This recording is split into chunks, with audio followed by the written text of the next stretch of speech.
Coach Quinn will join us on the podium here in just a second. But just a couple of reminders before we get started. If you'll raise your hand, we have both Ebony and Brittany that will bring the microphone to you. Again, all questions to the podium, please raise your hand. We'll get you a microphone.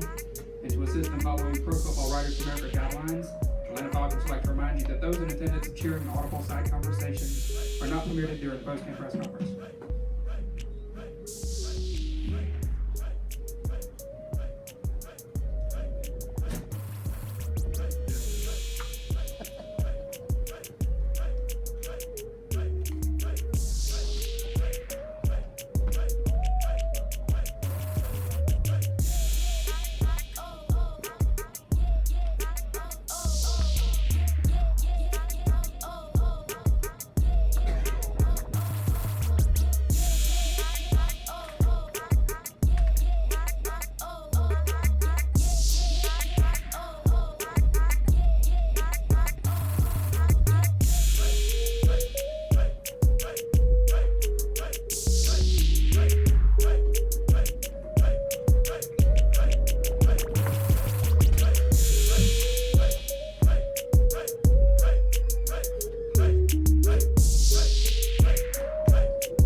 From a team standpoint, we came out in the second half and fought back. Certainly can't lose the turnover battle, 0-3, and expect to come out ahead.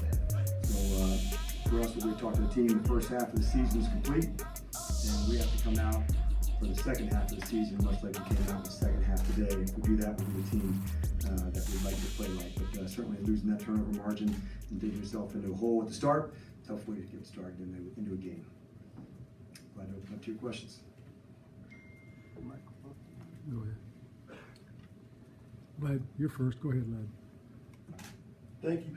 Coach, anything, the poor start again in the first half, anything that led to that today, and the play of Max Schaub coming back in the second half for you all? Yeah, certainly, starting like that, we know the importance of getting out early and not have a wait and see mindset and mentality. And I thought, coming down, they got a field goal, we got to go answer right away. We weren't able to do that. We missed 2 of the kicks in the first half and had a turnover. And so, that when you don't get a chance to answer, that's certainly a big part of starting slowly. And then for the second half, I thought Schaub showed a lot of grit, a lot of toughness. A bunch of guys got involved. Certainly Julio was, but I thought inside the addition, that we've added inside with Gage and Ridley and the movement they used inside, they were tough to guard in the slot. Coach, how tough is it, as a coach, when you watch that second quarter, it seemed like your defensive line just kind of got pushed off the ball. I mean, they were lined up correctly and everything, but they just kind of got pushed around. How frustrating is that for you as a coach to see that? Well, I think number one, it's frustrating anytime you see a running back have success like that, whether it's out on the edge and usually good team defense. Everybody, has a part in playing when it's playing well, and usually everybody has a part when it's not. That part of the connection is always there. So inside, we're very strong with Tyler, and he was right in the middle of it again. So sometimes the play may start inside and winds out all the way to get back, which they had one of the long runs on that in the first half. So we'll evaluate everything for sure.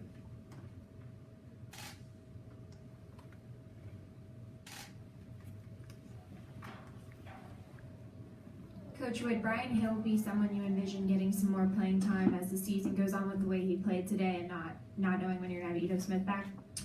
Well, we certainly count on him if it is, and hopefully we'll have Ito back, before long. But Brian has certainly proven, that he's capable of delivering, and he has a role on special teams as well. So, he's answered the challenge every time we have, and so I'm not gonna say he'd do more, but we certainly count on him, and I know that he can deliver for sure.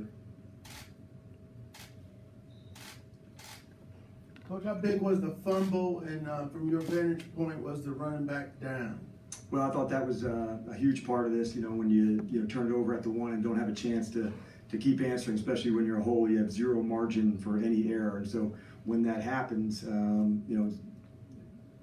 my vantage point, I couldn't tell hand down or not, and it was certainly they're automatically reviewable. So New York took a look and said, from their vantage point, it would not be overturned.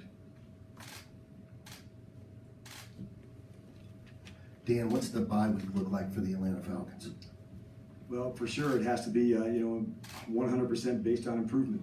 And as we start a second half, that has to be a big part of it for sure. Having some players hopefully get back from a health standpoint and their rehab to get back. But more than anything, playing like we're capable for all 4 quarters. And to me, that's where the whole thing lies. Coach, I know it's difficult when you've had several losses in a row, but taking away from this game, what would be the one positive thing that you would say that you thought that the team did today? Well, I think they showed they've got a lot of resiliency and toughness, to be down like that spot, 24-0, I believe, at the half, and to come back and have the fight and the mindset to do that.